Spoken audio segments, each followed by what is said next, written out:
பிரியமானவர்களே, இயேசுவின் நாமத்தில் உங்களை வாழ்த்துகிறேன். இயேசுவோடு நடக்கும்போது ஒரு பக்கம் ரொம்ப சந்தோஷமா இருக்கும், மகிழ்ச்சியா இருக்கும். அவர் கரம் பிடித்து நம்மகிட்ட அழகா பேசி நடத்துவார். இன்னொரு பக்கம் என்ன தெரியுமா? பாடு வரும், நிந்தை வரும், உபத்திரம் வரும்.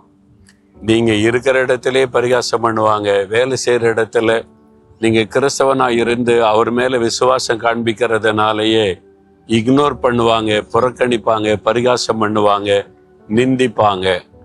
ஒருவேளை நீ இருக்கிற கிராமத்துல, இருக்கிற பட்டணத்துல, இருக்கிற மக்கள் மத்தியில, சொந்தக்காரங்க உறவுக்கு மத்தியில ஏதாவது ஒண்ணு நடந்துட்டா, இவன் கிறிஸ்தவன் ஆயிட்டால அதனால தான் இது நடக்குது.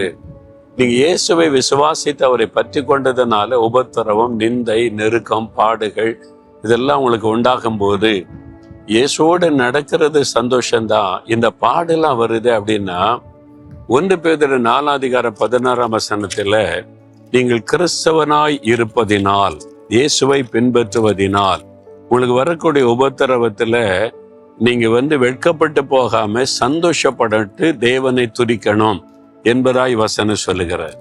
நீங்க அதுக்காக வெட்கப்படாதுங்க. கிறிஸ்தவனாய் இருக்கிறதுனால பரிகாசம் பண்றாங்க, உங்களை கேவலமா பேசுறாங்க, இக்னோர் பண்ணானா அதுக்காக வெட்கப்படாதங்க, பயப்படாதங்க. இயேசு என் கூட இருக்கிறாருங்க, அவரோட நடக்கிற ஜீவனுள்ள தேவனை நான் அறிந்து கொண்டேன், என்ன வேணாலும் பேசட்டும். அதுக்காக நீங்க துக்கப்பட்டு முடங்கி விடாதபடி சந்தோஷத்தோடு தேவனை மகிமைப்படுத்தணுமா? நான் இதை தான் பின்பற்றுகிறேன். எனக்கு ரொம்ப எத்தனையோ காரியங்கள் பேசுறாங்க. ஒரு காலத்துல எழுதுனாங்க, மாதம் ஒருத்தர் பத்திரிகையில எழுதுறாரு, நம்மளை திட்டி எழுதுறது, குறை சொல்ற எழுதுறது தான் அவருடைய ஊழியம். அது ஒரு ஊழியமா செய்யறாங்க. இன்னைக்கும் யூடியூப்ல உட்கார்ந்து பேசுற, அது ஒரு பெரிய ஊழியமா செய்யறாங்க. நம்மளை திட்டுறது, பேசுறது, ஏசுகிறது, ஆண்டவர் நம்ம கொண்டு செய்கிற கிரியைகள், அற்புதங்கள் எல்லாம் குறை சொல்லி கிண்டல் எடுத்து பேசுவது. அப்ப அதெல்லாம் பார்க்கும்போது எனக்கு வருத்தம் வராது. நான் ஊழியக்காரனா இருக்கிறதுனால தான் என்ன பேசுறாங்க. நான் ஒரு கர்த்தருடைய ஊழியம் செய்யறதுனால இயேசுவின் நாமத்தை நிமித்தம் தானே பரிகாசம் பண்றாங்க. ஆண்டவர் சொன்னாரு, நீ சந்தோஷப்பட்டு களி கூறு. அதுக்காக நான் வெட்கப்படுவது இல்லை. யார் வேணாலும் பேசுங்க, சொல்லுங்க, செய்யுங்க. நான் இயேசுவுக்காக இந்த பாதையில நடக்கிறேன்னு சொல்லி ஆண்டவரை துதிப்பேன். அந்த நிந்தைக்காக ஸ்தோத்திரம், இந்த பரிகாசத்திற்காக ஸ்தோத்திரம், இந்த பொய்யான குற்றச்சாட்டுகளுக்காக ஸ்தோத்திரம், இந்த அவமானங்களுக்காக ஸ்தோத்திரம். அதை துதிக்கும் போது ஒரு பெரிய சந்தோஷம் வரும் பாருங்க. இயேசுக்காக பாடுபடுவது பெரிய பாக்கியங்க. நீங்க துதிக்க என்ன நடக்கும் தெரியுமா? பேசுகிறவன், எழுதுகிறவன் வெட்கப்பட்டு போகும்படி உங்களை கர்த்தர் வைத்து கொண்டே இருப்பார். அப்படி மாதம் எழுதி அவங்க என்னத்தை கண்டாங்க? கர்த்தர் இந்த ஊழியத்தை மேலும் மேலும் உயர்த்தி இன்னைக்கு ஆயிரக்கணக்கான மிஷினரிகளை அனுப்பவும், ஆலயங்களை கட்டி கொடுக்கவும், திரள் கூட்ட மக்களை இயேசுக்கு நேராய் நடத்தவும், இயேசு அற்புத அடையாளங்களை செய்து வல்லமையை வெளிப்படுத்தி காண்பிக்கவும் கிருபையா பயன்படுத்துறாருல. போகிற இடத்துல எல்லாம் மக்கள் தோத்திர சொல்லி, உங்களால தான் நான் ரட்சிக்கப்பட்டேன், உங்க செய்தி மூலமா தான் நான் தொடப்பட்டேன், எத்தனை சாட்சிகள், எத்தனை அற்புதங்கள் போகிற இடம்லாம் கேள்விப்படுறேன். இதெல்லாம் எப்படி வந்தது? அவங்க நிந்திச்சு பரிகாசம் பண்ண கர்த்தர் ஆசீர்வதித்து உயர்த்தினது தான் இந்த ஊழியம். அவங்க எழுதுனவங்க என்ன ஆனாங்க, அப்படி பேசினவங்க என்ன ஆனாங்க, அவ்வளவுதான்.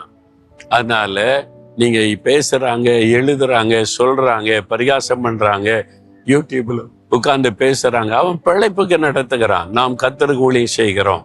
அவன் அதை வச்சு பணம் சம்பாதிப்பதற்கு அடுத்தவங்களை திட்டி பணம் சம்பாதிக்க பேசுகிறான். ஆனா நாம் ஆண்டவருக்காக பாடுகளை சகித்து ஊழியம் செய்து சாட்சியா நிற்கும் ஒரு ஆண்டவர் மகிழ்ச்சி அடைகிறார். நம்மளை மேலும் மேலும் ஆண்டவர் ஆசீர்வதித்து உயர்த்தி கொண்டே இருக்கிறார். அதனால வெட்கப்படாதங்க, பயப்படாதங்க, சோர்ந்து போகாதங்க, சந்தோஷப்படுங்க. ஆண்டவரை துதிங்க. ஆண்டவரை இந்த நிந்தைக்காய் ஸ்தோத்திரம், பரிகாசத்திற்காய் ஸ்தோத்திரம், நான் இப்படியெல்லாம் நெருக்கப்படுகிறதுக்காய் ஸ்தோத்திரம். துதிங்க, சந்தோஷப்படுங்க. இயேசுக்காய் பாடுபடுவது எவ்வளவு பெரிய பாக்கியம் இல்லை?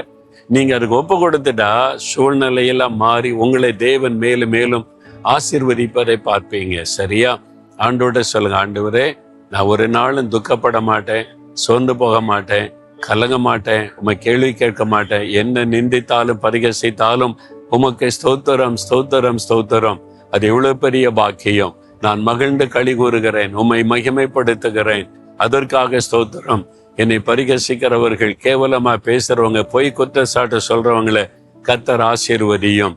நானும் ஆண்டவரே அவளை மனப்பூர்வமாய் ஆசீர்வதிக்கிறேன். அதற்காக உம்மை துதிக்கிறேன், ஸ்தோத்தரிக்கிறேன். இயேசுவின் நாமத்தில் ஆமேன், ஆமேன்.